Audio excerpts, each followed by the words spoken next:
Hey, good morning. This is Sharon, and I want to introduce you to my mom. She's one of the people who have made an impact on my life that's no longer here. Her name is Vernell, but naturally I called her Mother. Mother was a single parent. Well, actually, she was the only child, and she married my father, and they had 7 children. She was a housewife. I watched her and my father divorced, and she became a single parent. She had 2 more children after that, and because she married another gentleman. Um, oh God, Al. Um, so I watched her go from being a housewife to a single parent, raising 9 children on aid. They just call it welfare. And she went from welfare to training and getting off of welfare and going to a job. So I watched this woman throughout the years doing a lot of different things. And she was one of those women who, because she was the only child, she was spoiled rotten.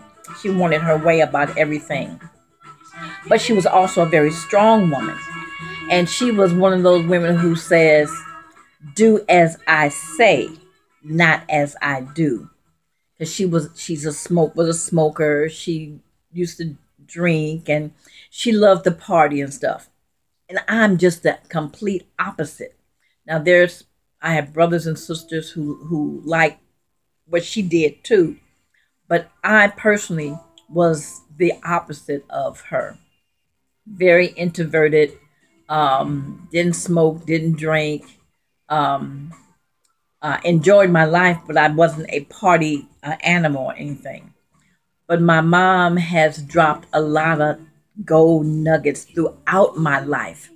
I've used to listen to her when she and her girlfriends would have coffee talk, and they would talk about everything. I mean, politics, um, education, children, marriage, relationships. There was not a subject that I don't think that she did not cover in her conversations. And I used to listen to her. I would sit in the floor someplace not far from what they were sitting, because I would read books a lot. And in between reading books, I would be listening to what their conversation is. Well, I never really thought too much of it at the time, but as I grew older, I realized how wise this woman was. She never traveled a lot.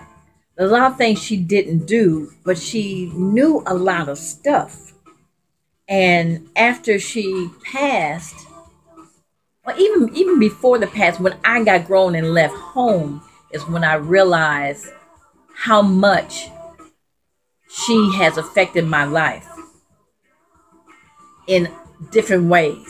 From her being, I call it a double-edged sword, because she was very strong in teaching me how to be independent, but she also wanted me to do what she did. And I didn't like doing what she did. So she was a double-edged sword. So I learned how to incorporate some of the things that she taught me, or I watched her do, into my life. And that was my mom. So she's no longer here, and I miss her dearly. I miss calling her up on the day to say, hey, Mom, what's going on? So, like I said, I know there's people in your life that have had an impact, a positive impact. So think about those people. It's that time of year, Christmas time, that we kind of reflect on people that's no longer here, because we don't see them at this particular time. So until next time, this is Sharon. Toodles.